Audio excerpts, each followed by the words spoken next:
Hi everyone. I've been asked to make a video about why you should take classical dynamics. And the first thing I'd like to say is that if you're using this video to decide whether or not to take my class, you're wasting your time and your money. You paid a lot of money to be here at KCL to get access to people like me, as well as all your fellow students.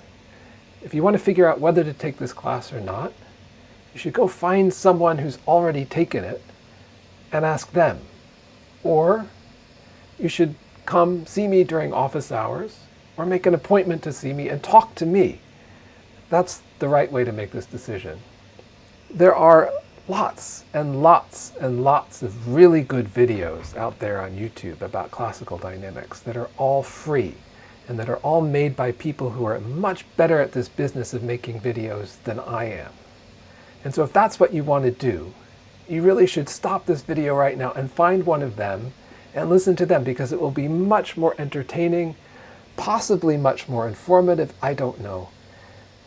But that's the way to go, and you don't have to spend any tuition money. You can just watch them for free.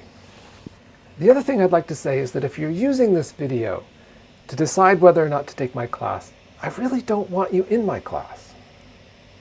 That's a funny thing to say, isn't it?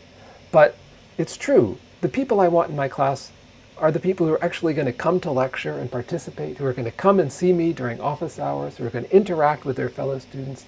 It's not the people who are sitting in their beds or at their kitchen tables or wherever watching YouTube videos about physics. Learning should be an interactive process, and the reason you're here is to interact with people like me and your fellow students. And hopefully that will make learning much more fun, much more enjoyable, and a better experience. What? Still here? I guess I better give you a couple of reasons then to take this class. Here are two. The first is that it should give you a better sense of how the world works.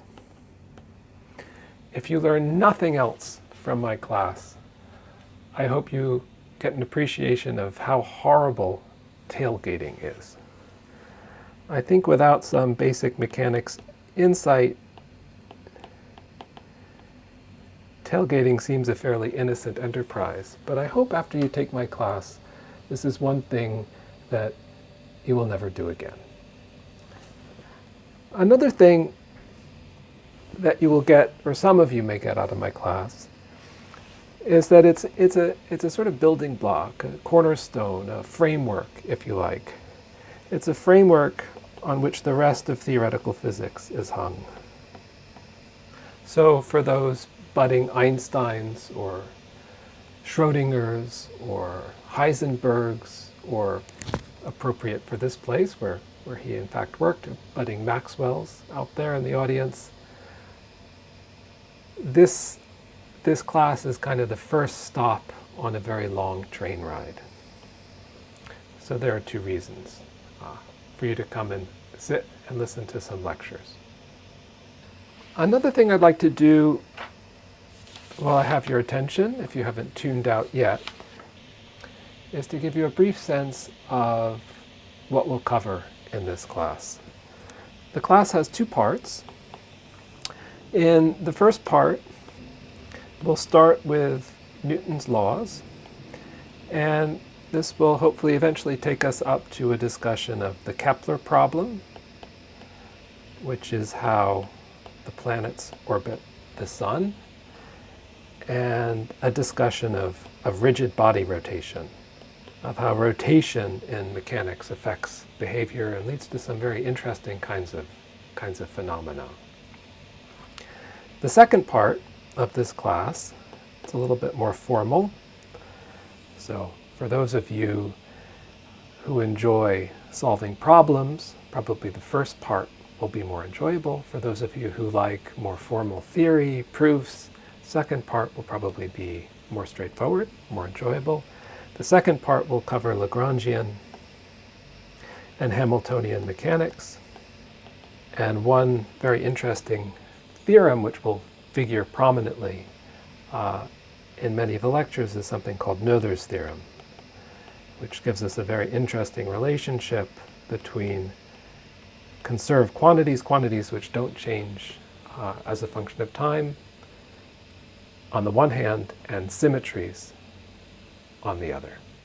A couple of other interesting aspects of this class. Last year we had a joke contest. Hopefully we can continue this year with a joke contest. And the winner of the joke contest won a gyroscope. So I don't know how many people in my audience have seen this before. It's a nice gadget. People used to play with these before they had cell phones. Maybe cell phones are more interesting now. But let me give you a sense of how this gyroscope works.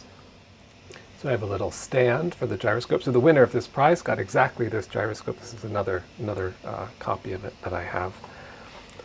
And so we take our gyroscope and there's a little hole here. I don't know if you can see it in the camera, but we're going to thread the hole with this string. Going to wrap it up as tightly as we can.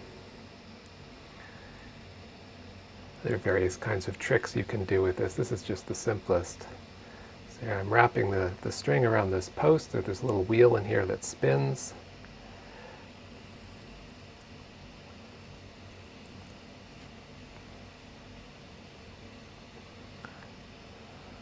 Takes a little practice to get this right. We're going to pull the string really quickly and get that gyroscope spinning. And then if we put it on the post here, let's do that again. Okay, so we have our little thread here. I'm going to put it through the hole. So we've got that thread wrapped around the post there. Got to hold on to the gyroscope. I'm going to pull on the thread and get it spinning quickly. Here we go. And now I put it down.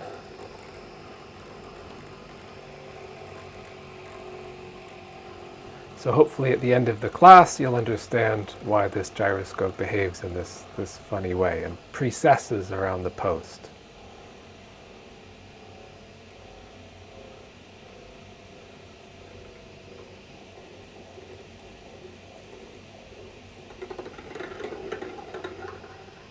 And doesn't just fall down directly. So another nice demonstration we'll get to play with in class. Here I have this bicycle wheel here that I've modified a little bit. I've wrapped some wire around the edge. Another nice demonstration of rigid body motion. So we're going to get this bicycle wheel spinning. Hopefully I can do this with my microphone still on, so I'm going to get this thing spinning reasonably fast. I have a little loop of string here. I'm going to hang the bicycle wheel there on that loop of string, and what do you think will happen if I just let it go? Sort of like that gyroscope before, it spins around. It doesn't fall down for whatever reason. We'll learn about why later. It just goes around and around and around. So I'll let you think about why that happens, and if you take my class, I'll explain exactly why.